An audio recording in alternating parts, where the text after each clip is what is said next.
Il est 19 h et vous êtes en direct sur Public Sénat. Voici les titres de l'actualité de ce vendredi 30 mars 2012. Bonsoir à toutes et à tous. Coup de filet dans les milieux islamistes radicaux. Des armes ont été saisies, des gardes à vue sont en cours. Des opérations qui ne sont pas liées aux récents événements de Toulouse, a indiqué le chef de l'État. Et toujours sur ces dossiers, le gouvernement qui met ce soir son veto à l'audition des patrons des renseignements intérieurs. Il devait être entendu la semaine prochaine par une commission sénatoriale. Réaction de son président, le sénateur David Assouline, en cours de journal. Et puis, les bons chiffres du déficit public, 5,2% en 2010, une baisse historique pour le gouvernement qui envisage désormais une reprise possible dès le premier semestre de cette année. Et avant de développer ces titres, ce malaise dont a été victime Michel Rocard ce midi à Stockholm. L'ancien Premier ministre a été hospitalisé, conscient, dans une unité de soins intensifs de la capitale suédoise. Les nouvelles sont plutôt rassurantes ce soir, c'est ce qu'indique en tout cas le Quai d'Orsay qui lui a fait parvenir un message d'amitié et de prompt rétablissement. Des armes, je vous le disais, des armes saisies, 19 personnes interpellées, 17 sont actuellement toujours en garde à vue. C'est tôt ce matin que la police est intervenue dans les milieux islamistes radicaux. Des opérations menées un peu partout en France. Parmi les interpellés figure Mohamed Achalan, le leader d'un groupe salafiste radical dissous en février dernier. Rappel des faits de cette matinée avec Cécile Sixou. Coup de filet dans les milieux islamistes ce matin à Toulouse, Nantes ou encore Marseille. Les membres de la DCRI et de la police judiciaire, aidés par le RAID, ont interpellé à l'aube 19 personnes dans plusieurs villes de France. Elles sont soupçonnées d'appartenir à des groupuscules fondamentalistes. 17 ont été placées en garde à vue. Parmi eux, Mohamed Achalan, le chef de file de Forza Analisa, une mouvance radicale soupçonnée de préparer la lutte armée sur le territoire français, dissoute par Claude Guéant le mois dernier. Ce groupement de fait s'était constitué au mois d'août 2010. Il prônait l'application de la charia en France, l'instauration du califat et promettait des bains de sang à notre pays. Des armes ont également été saisies, Kalachnikov, fusil automatique ainsi qu'un pistolet et une grenade. Officiellement, aucun rapport avec le drame de Toulouse. L'interpellation intervient seulement 8 jours après la mort de Mohamed Merah. Nicolas Sarkozy a indiqué que ce type d'opération allait continuer. Si l'on disloque les embryons de cellules violentes, je m'en réjouis, a réagi de son côté Jean-Luc Mélenchon, tout en jugeant disproportionnés les propos du candidat de la droite qui ce matin comparait le 11 septembre avec les tueries de Toulouse et Montauban. À l'autre bout de l'échiquier politique, Marine Le Pen réclame la dissolution de l'Union des organisations islamiques de France, l'UOIF, dont le congrès est prévu dans quelques jours au Bourget. Et c'est dans ce contexte que l'on a appris cet après-midi que Gérard Longuet, ministre de la Défense, et Claude Guéant, son homologue à l'intérieur, avaient décidé de refuser l'audition des chefs des services de renseignement. Mardi, la commission du Sénat pour le contrôle de l'application des lois devait entendre le directeur de la sécurité intérieure. Et le lendemain, mercredi, le directeur central du renseignement intérieur, Bernard Squarcini. Ces fonctionnaires, indiquent les ministres, sont tenus à un strict devoir de réserve. Le président socialiste de la commission sénatoriale, David Assouline, avait décidé d'organiser ces auditions à la suite des tueries de Toulouse. Je vous propose d'écouter tout de suite sa réaction après ce veto du gouvernement. David Assouline. Je suis très surpris de la réaction des ministres Claude Guéant et Gérard Longuet. Le programme était engagé, il était arrêté, les convocations aux auditions pour l'ensemble des sénateurs étaient déjà parties depuis 2 jours. Et les contacts avec les directeurs en question qui ont proposé leurs dates, leurs horaires, tout était calé. Donc il ne s'agit pas d'un refus d'audition, il s'agit d'une annulation, d'une interdiction aux directeurs concernés de se rendre à ces auditions du Parlement. C'est vraiment un coup porté aux droits du Parlement, et notamment à une fonction constitutionnelle tout à fait importante, qui est celle du contrôle de l'application des lois, mais du contrôle de l'action du gouvernement. Voilà, David Assouline, des propos recueillis il y a quelques minutes à peine par Cécile Sixou. Il était de 7,1% en 2010, il est estimé à 5,2% en 2011.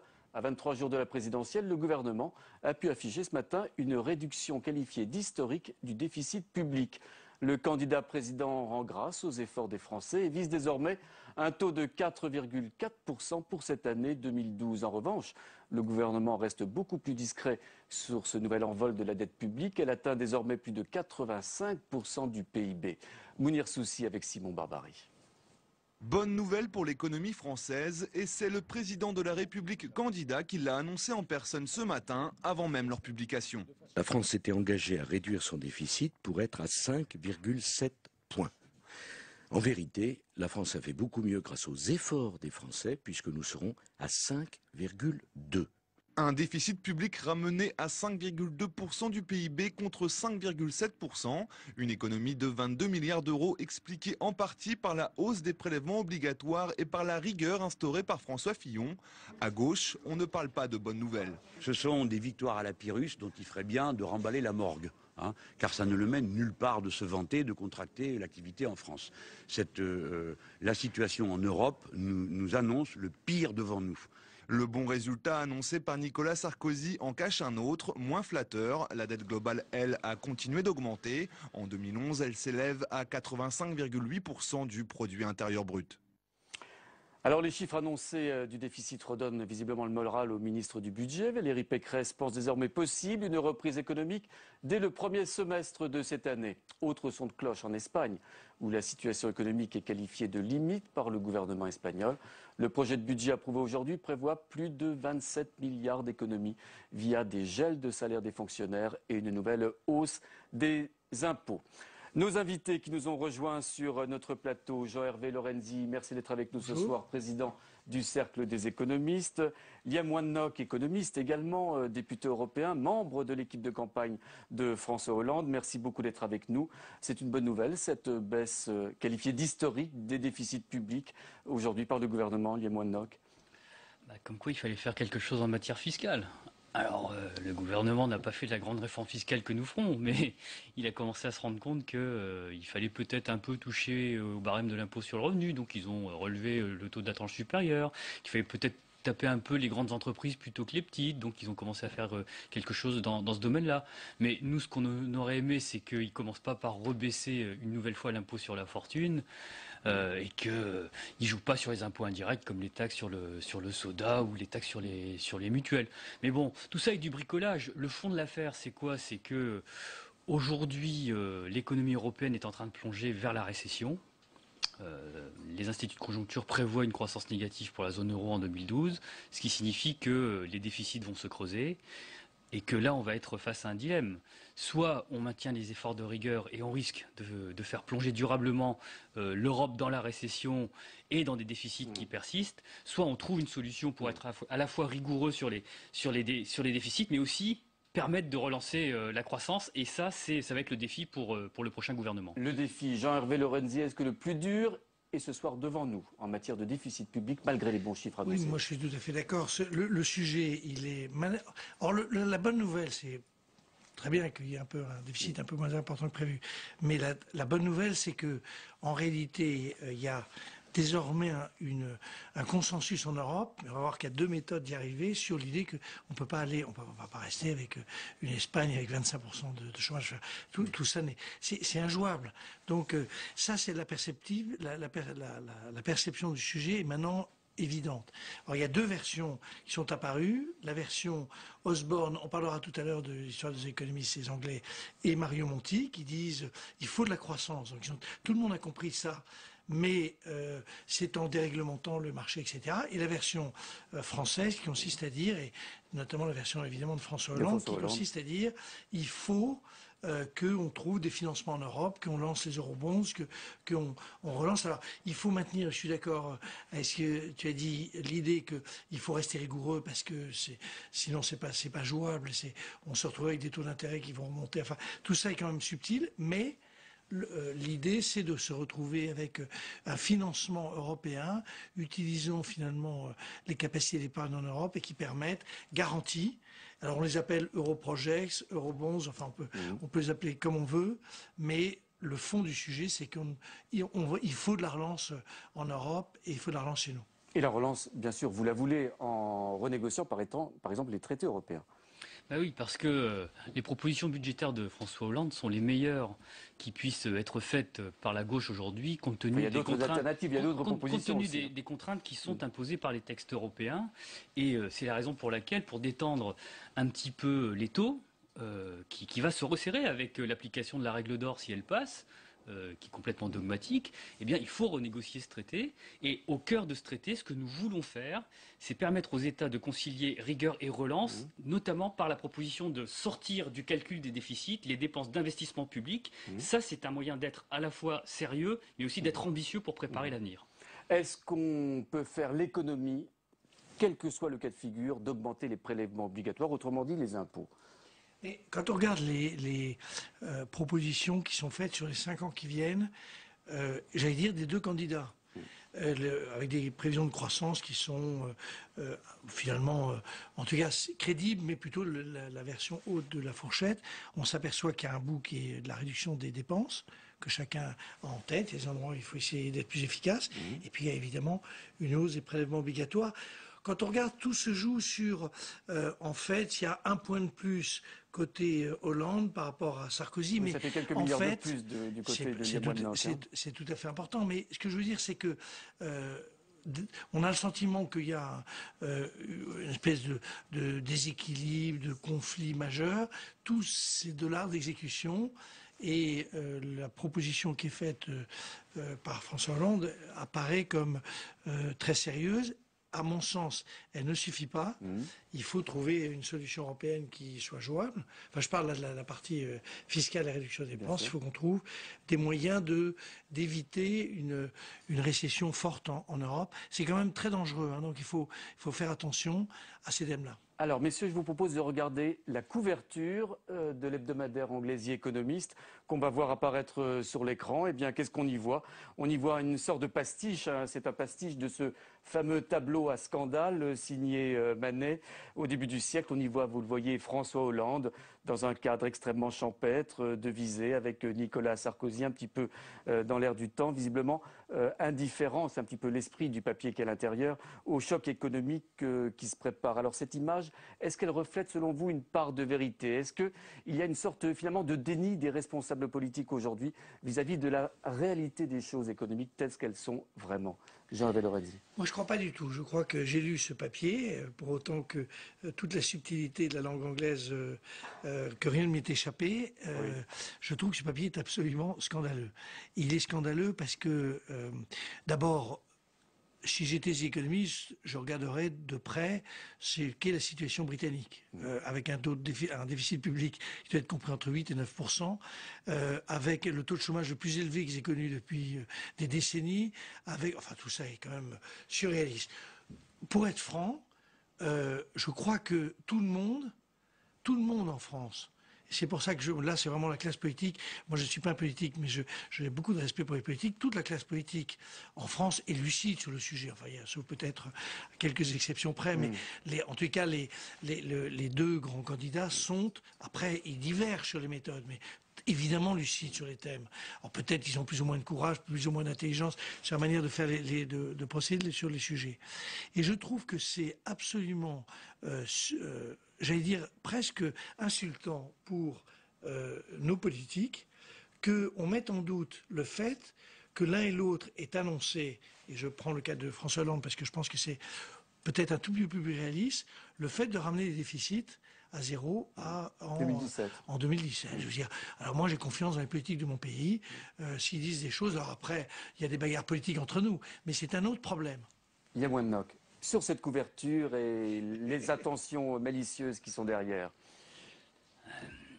Le déni de réalité, c'est ce journal qui le pratique. Parce que la réalité, c'est quoi? C'est que les déficits se sont creusés, non pas parce que les dépenses ont explosé, ça se saurait si les pays européens avaient été, comme le disent les économistes keynésiens, au cours de ces 10 dernières années. Non, tous les pays européens ont appliqué des thérapies libérales ou conservatrices.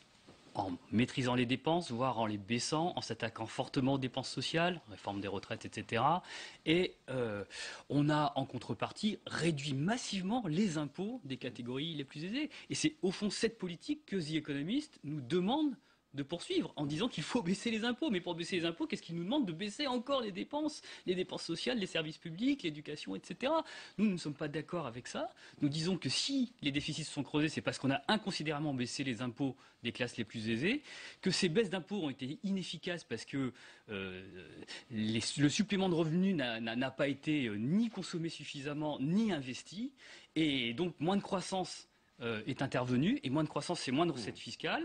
Et quand vous faites des projets de budget à 2% de croissance cas d'école, et vous êtes systématiquement en dessous, les déficits se creusent mécaniquement. C'est ce qui s'est passé, et nous proposons, pour être sérieux, de revenir sur ces baisses d'impôts, de faire une vraie réforme fiscale, et après, pour être ambitieux sur l'investissement, et c'est là que je voudrais être très précis, mais très succinct. Nous ne proposons pas de ne pas dépenser, nous disons il faut des dépenses pour l'investissement, mais il faut de la bonne dépense pour l'investissement, et c'est pour ça que cette bonne dépense, la dépense d'investissement, doit être exclue du calcul des déficits. Alors il y en a un qui s'en sort pas trop mal dans cette analyse de The Economist, c'est François Bayrou, l'un des premiers hommes politiques à avoir parlé de la dette et des déficits depuis maintenant plusieurs années. Est-ce que ce coup de projecteur sur le président du MoDem est justifié selon vous? D'abord, ce que je disais sur les politiques de notre pays s'applique aussi à M. Bayrou, qui est un homme tout à fait respectable. Après, on partage pas ses opinions, mais c'est un homme tout à fait respectable. Il a avec lui notamment un économiste qui est Robert Rochefort, qui est très, très sérieux, une fois de plus. Après, il y a des divergences, mais ce que je trouve extraordinaire dans cette affaire, c'est cette idée, cette vision que dans un pays qui, au fond, a un débat compliqué, tout simplement parce que la situation, par ailleurs, est compliquée. Au fond, moi je ne suis pas sûr que M. Osborne ait la clé définitive de ce qu'il faut faire. Pas plus que Mme Merkel, pas plus que les différents dirigeants en Europe. Ils essayent de faire de leur mieux. Après, s'opposent deux visions, et je suis d'accord, alors chacun partage. Mais je trouve que cette idée qu'on dirait de l'un de nos politiques, finalement, celui-là il mérite 19, les autres ils méritent 2,5, d'ailleurs, il n'y a qu'à regarder, ils sont dans des positions frivoles à la française. Je trouve que c'est à la fois méprisant et assez inacceptable. Merci beaucoup, messieurs. Je vous propose de regarder la question qu'on a posée ce matin à nos amis internautes de notre partenaire, le nouvelobs.com, à propos de cette réduction des déficits publics. Déficit public revu à la baisse, doit-on poursuivre les plans de rigueur? Eh bien, vous êtes non dans une forte majorité à répondre non donc à cette question. Merci encore de votre visite ce soir sur le plateau de Public Sénat. Pas facile en tout cas de mener campagne pour un candidat quasiment inconnu du public. C'est le cas des supporters de Jacques Cheminade qui se présente, vous le savez, à la présidentielle sous l'étiquette Solidarité et Progrès. Un candidat qui se traîne dans les profondeurs des sondages. Un déficit de notoriété qui n'entame pas les ardeurs de ses soutiens. Julien Cholin est allé à leur rencontre, c'était ce matin, sur un marché de Sarcelles dans le Val d'Oise. Vous connaissez un petit peu Cheminade?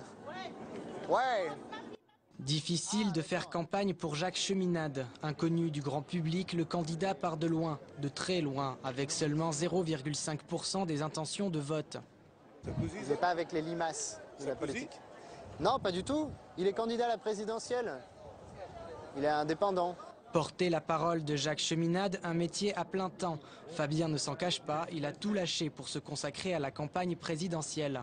Moi, je suis en colocation avec d'autres militants.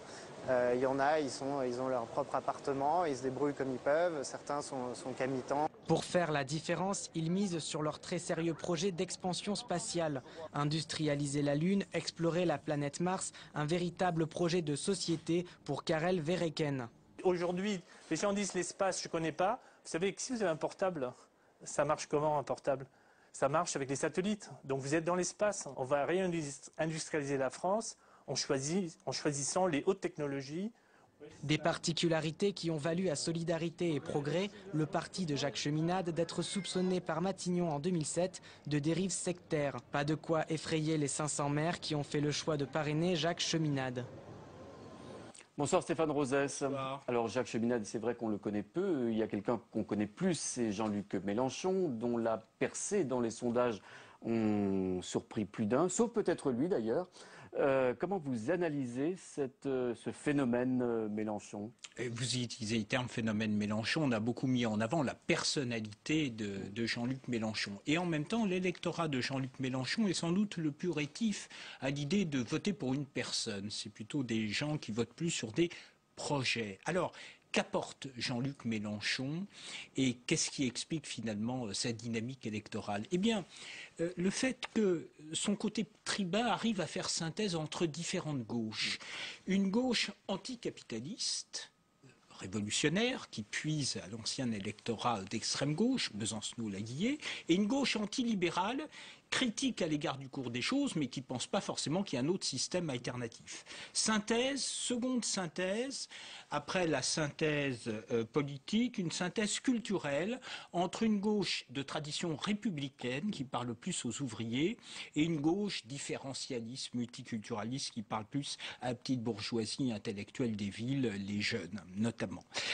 Troisième synthèse, une gauche qui refuse et qui est très critique à l'égard des socialistes, et une gauche, là où il y a son espace de progression, qui peut voter socialiste et qui veut peser sur le cours des choses. Et c'est donc la capacité de Jean-Luc Mélenchon à faire synthèse de ça au travers de son charisme, de sa fonction tribunicienne, qui permet finalement cette dynamique dans la période actuelle. Alors le phénomène Mélenchon a des conséquences sur la gauche et les regards se tournent aujourd'hui vers François Hollande. Le candidat socialiste a dit qu'il voulait garder son cap stratégique de sa campagne. Est-ce qu'il a raison de le faire ou au contraire doit-il changer de direction de campagne ?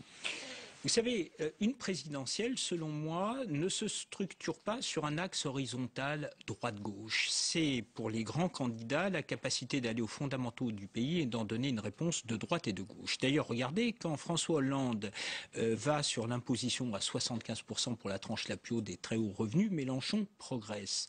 Donc le débat n'est pas ce qu'en disent souvent les journalistes et politologues ou les militants, qui est que si on va à gauche, on prend des parts, d'autant à Mélenchon, d'autant que la gauche, c'est un continuum en fait, et que le sujet pour François Hollande n'est pas d'aller à gauche ou d'aller à droite, mais faire la démonstration que le souhaitable que porte la gauche est possible. Et donc ça veut dire effectivement une prise en compte de la dynamique Mélenchon, mais pas en bougeant sur l'axe qui est le sien, mais en trouvant son propre souffle, sa propre cohérence, revenir un tout petit peu à ce qui avait fait l'esprit du Bourget, sans doute en faisant la démonstration que François Hollande n'est pas seulement celui qui prend en compte des revendications ou des demandes fussent-elles légitimes, mais celui qui arrive à sortir le pays de l'ornière tout en préservant notre modèle social. Merci beaucoup Stéphane Rosès, à la semaine prochaine.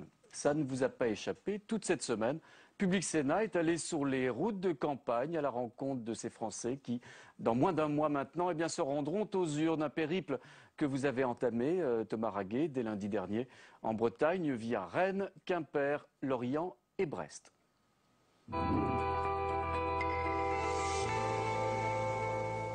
Brest, justement, Thomas Raguet, vous avez rencontré les ouvriers de la Sobrena. C'est une société de réparation navale dont le sort, l'avenir, devait être fixé aujourd'hui. Alors avez-vous des informations supplémentaires de la décision du tribunal? Oui, tout à fait, Pierre-Henri, c'est fait. Le tribunal de commerce de Brest a tranché cet après-midi même en désignant la société hollandaise Damen comme repreneur. C'est ce que voulaient les salariés, car Damen va garder tout le monde, va garder les 210 salariés. Une bonne nouvelle donc. Hein. Oui, et un dénouement après 6 mois de conflit. Au début, ils étaient les seuls à y croire, les ouvriers. On disait que l'entreprise allait fermer. Alors, ils ont tenu bon, ils ont eu raison, car le mois prochain, l'activité va reprendre sur le chantier. Tout cela s'est passé sur fond de présidentiel, et comme dans tous les conflits sociaux, il y a eu des visites de candidats. Je vous propose d'écouter l'un des ouvriers que nous avons rencontré hier à propos de ces visites, justement. Ils sont venus se montrer, oui. Il y a les médias aussi qui se sont intéressés, ça a aidé? Bah, je pense pas tant que ça. Je pense que celui qui presque a fait le plus de bien pour nous et qui est venu en toute discrétion, c'est Mélenchon. Et les autres sont juste venus se montrer parce qu'il fallait venir, c'est tout. Donc, il a gagné des voix, Mélenchon, vous pensez, ici? Je pense que ouais, je pense.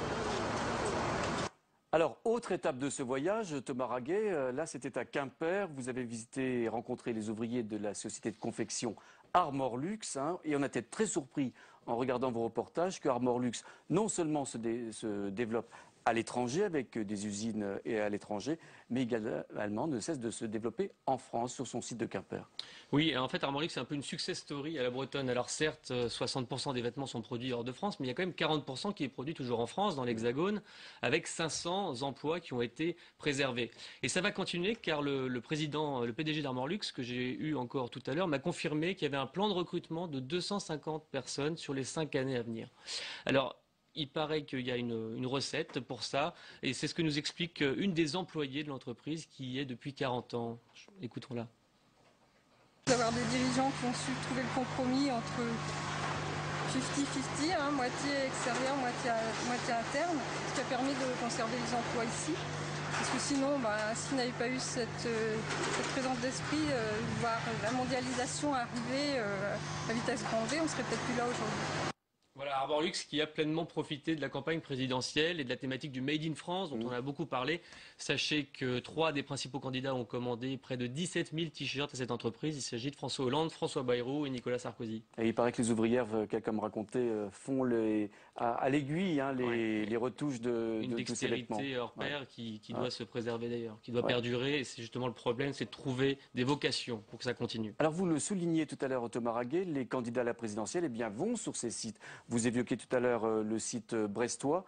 Donc, j'allais dire, ils défilent d'une certaine manière, mais pas de la même manière, justement, entre les uns et les autres. L'ouvrier que l'on a entendu a apprécié la visite de Jean-Luc Mélenchon. Ça n'a pas été le cas pour tous. Ouais. Ils ont vu débarquer François Hollande, François Bayrou, parfois accompagnés d'une nuée de journalistes, venir pour la photo, pour l'affichage. Et ça, ils en ont souffert. Parfois même un peu de dégoût, nous a-t-on dit hier. Merci en tout cas de votre témoignage, Thomas. Je vous rappelle qu'on peut retrouver l'ensemble des sujets réalisés avec Paul Bouffard sur notre site internet publicsena.fr. Et toute la semaine prochaine, c'est dans la région Midi-Pyrénées que nos équipes reprendront ces routes de campagne. Et pour finir cette édition, une étude qui ravit visiblement les apiculteurs et leurs abeilles. La revue scientifique Science atteste en effet du caractère nuisible d'un pesticide, le pesticide Cruiser. Il pourrait être à l'origine de l'hécatombe constatée sur ces animaux. Le ministre de l'Agriculture, Bruno Le Maire, envisage même d'interdire ce produit. Nathalie Guillouard. Voilà 10 ans que M. Delorme est apiculteur, un amoureux des abeilles depuis qu'il a pris sa retraite. La mise en cause scientifique du pesticide Cruiser par une équipe de chercheurs français dans la mortalité des abeilles ne l'a pas surpris. On a constaté que une fois qu'on avait interdit le Cruiser, les mortalités, c'est-à-dire les pertes de ruches, les pertes de colonies d'abeilles qui ont lieu tous les ans, baissaient très sensiblement. Paradoxalement, ces ruches plantées dans les jardins de l'hôpital parisien Saint-Louis sont épargnées. La production de miel en milieu urbain n'a pas diminué, contrairement à celle du reste de la France. On est plutôt privilégié dans le sens où on a le droit à quasiment aucun produit pesticide. Selon les régions, le taux de mortalité des abeilles peut atteindre 85%. Si elles devaient disparaître, c'est toute la chaîne de pollinisation des arbres fruitiers qui serait touchée. On n'est pas inquiet, on est effondré parce que ça fait 30 ans que ça dure. C'est au mois de mai qu'on saura si ce pesticide tueur d'abeilles sera interdit en France. Voilà, dossier à suivre, donc c'est la fin de cette édition. Merci de l'avoir suivi. À suivre, vous le savez, le magazine Entre les lignes chez nos confrères d'LCP Assemblée nationale. Je souhaite à tous et à toutes un excellent week-end. Merci.